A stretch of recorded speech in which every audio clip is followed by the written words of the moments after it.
আমি তো বলি সময় নাই অভিযোগ করার, আল্লাহকে অভিযোগ মাঝে মাঝে করতে মন চায় যে আবাবিল তো দেখি ওরে, হুকুম দেন না তো দেন না কেন?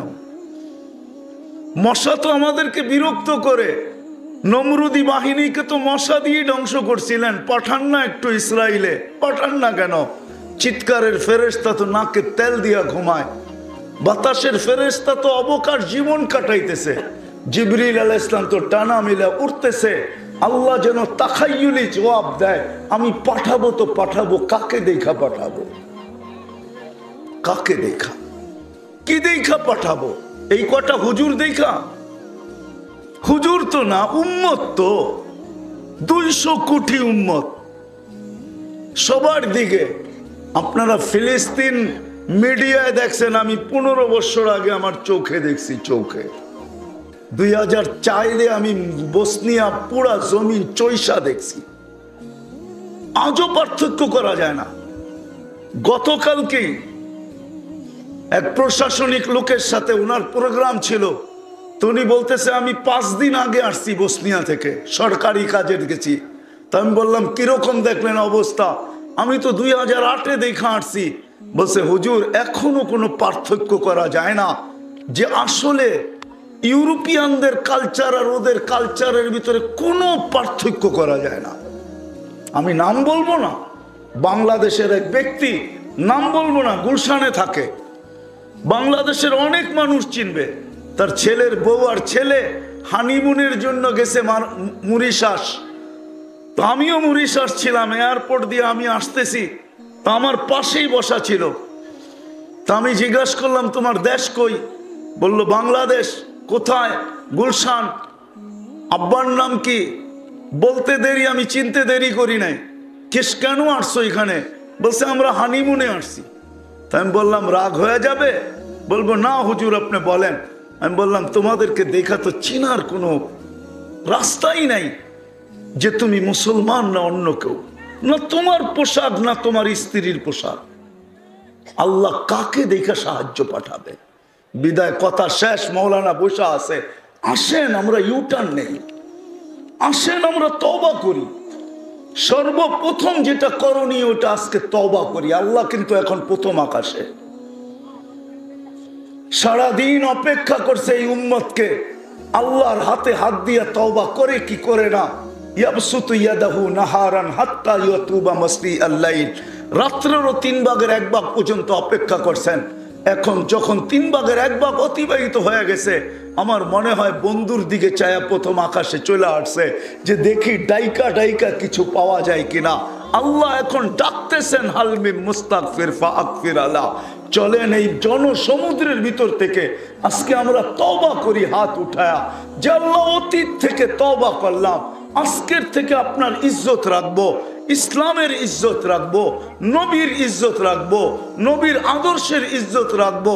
দেখেন 200 কোটি মুসলমান আজকে তওবা করা ইউটার্ন নেক না, কালকে সূর্য কিনিয়া ওঠে এটা দেখার বিষয়, কালকে সকাল কেমন হয় এটা দেখার বিষয়। আমাদের আল্লাহ আল আন কামান কান, আজকেও ওরকম ক্ষমতা রাখে যেরকম কালকে রাখতেন, আজকেও আসতে পারে সাহায্য। কিন্তু দিন গড়ায় যাইতেছে, 3 মাসের মতো হইতে চললো। এখনো বড় সাইনবোর্ড, এটা বলেই শেষ করতেছি, এখনো বড় সাইনবোর্ড আমি 15 বছর আগে দেখা আসছি, যেটার উপরে হিব্রু ভাষায় লেখা আছে, আরবিতে লেখা আছে, ইংলিশে লেখা আছে, ইস্তাকবিলু রাসূল আল আমান ইয়া আহলাদ দুনিয়া। ও দুনিয়া আলারা, নিরাপত্তার দূতকে স্বাগত জানাও। ইহুদিরা দাজ্জালকে নিরাপত্তার দূত বলে, মাসিহা বলে, ওরা সারা দুনিয়াকে ডাকতেছে তোমরা দাজ্জালের পায়ের নিচে আসো, সারা দুনিয়ায় নিরাপত্তা চলে আসবে। ওই সাইনবোর্ড তো আমি 15 বছর আগে দেখা আসছি, এখনো ওই সাইনবোর্ড টানানো আছে। কেননা 75 বছরের মিশন ওদের, এই জন্য যে যদি ওরা হারাইতে পারে বাইতুল মুকাদ্দাসকে ভাঙবে আর ওইখানেই দাজ্জালের জন্য মন্দির বানাবে। আমরা তো শুধু প্রতিবাদে লেগে আছি, ঠিক না? রাগ হয়ে যাবে এই মজমা বললে, প্রতিবাদ তো ডেলি হইতেছে, কিন্তু এখানে একজনও পাওয়া যাবে না। যেই দিন থেকে যুদ্ধ শুরু ওই দিন থেকে আজ পর্যন্ত ডেলি 2 রাকাত সালাতুল হাজাত ফিলিস্তিনের জন্য পড়ছে, এরকম কোন ব্যক্তি এখানে পাওয়া গেলেও 2-4 জন পাওয়া যাবে, আর বেশি পাওয়া যাবে না। কিন্তু উচিত ছিল ওই দিন থেকে এই মেসেজ পুরো দুনিয়ায় ছড়ানো। মুসলমানদের ভিতরে উচিত ছিল যে প্রতিবাদের সাথে সাথে রাত্রে আল্লাহর কাছে অভিযোগ করো, দিনে করো নাহলে রাত্রে করো, 2 রাকাত পড়ে আল্লাহর কাছে অভিযোগ করো, ওয়াস্তাইনু বিসসাবরি ওয়াস সালাহ। এটাই তো আমাদের শিক্ষা ছিল।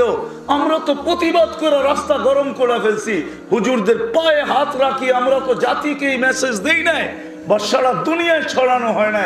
আমরা অভ্যস্ত না যে ওই দিন থেকে ডেলি 2 রাকাত নামাজ পড়বো আর আল্লাহকে বলবো, মালিক অভিযোগ আপনার কাছে, আমি তো প্রতিবাদ করতেছি 7 সমুদ্র 13 নদীর এই পার থেকে। আমরা তো করি নাই। উচিত তো ছিল আমাদের, না ছিল না?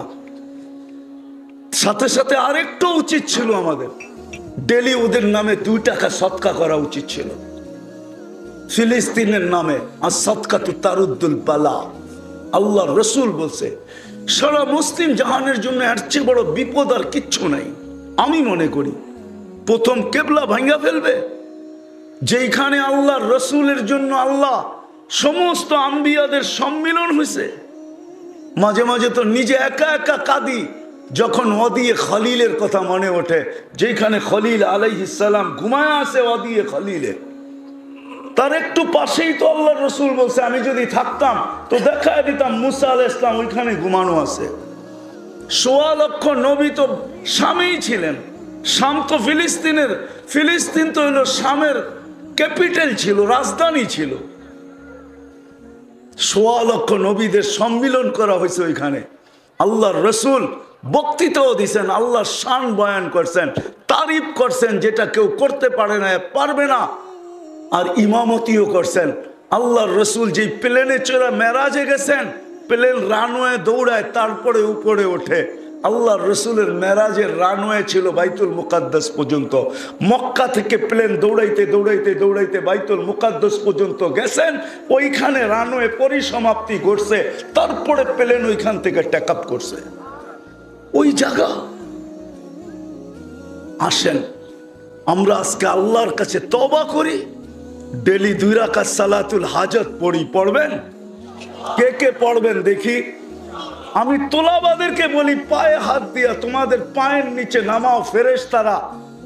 ফেরেশতারা লাল গালিচা দেখা তোমাদের চক্ষু কপালে ওঠে। তোমরা তো জানো না, জানো, কিন্তু তারপরও ভাবো না যে তোমাদের পায়ের নিচে ফেরেশতা তার পরের গালিচা বিছায়। পরের গালিচা, লাল গালিচা তো কোনো ফ্যাক্টরির তৈরি, ফেরেশতাদের পরের গালিচা তো আল্লাহ কুদরত দিয়ে তৈরি করছেন।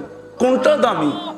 তোমাদের তো উচিত 2 রাকাত পড়া, 2 রাকাত পড়ো। আর এই মজমাকে বলবো আজ থেকে ডেলি 2 টাকা ওদের জন্য সদকা করব। করবেন? হ্যাঁ, কে কে করবেন দেখি? আমি কিন্তু চাঁদা উঠাবো না এখন। হ্যাঁ, আপনি যদি চান যে আমি আজকে রাত্রে থেকে শুরু করব, তাহলে যাওয়ার সময় আমি দেখা আসছি রাস্তায় টোকন রাখা আছে গেটগুলাতে, ঠিক না? হ্যাঁ, আপনি 5 দিনেরটা দিয়ে চলে যান 10 টাকা, 10 দিনেরটা 20 টাকা, 30 দিনেরটা 60 টাকা, ফিলিস্তিনের নামে সদকা দেন। হইতে পারে আমাদের এই সদকা, নেত্রকোনার যুবকদের একটা প্রবাদ বাক্য আছে, কয় মারমু এইখানে লাশ পড়বো আরেকখানে। আমরা সদকা দিব এইখানে, এটার প্রভাব যে পড়বে ইনশাআল্লাহ ইসরায়েলের মাথার উপরে। দিবেন? পাক্কা? কে কে দিবেন দেখি আজকে? যে আমি 2 টাকা হইলেও দিব আজকে সদকা। আজকে রাত্রের থেকে শুরু করি, ঠিক আছে? আল্লাহ আমাদের সবাইকে আমল করার তৌফিক দান করেন। ওয়ামা আলাইনা ইল্লাল বালাগ।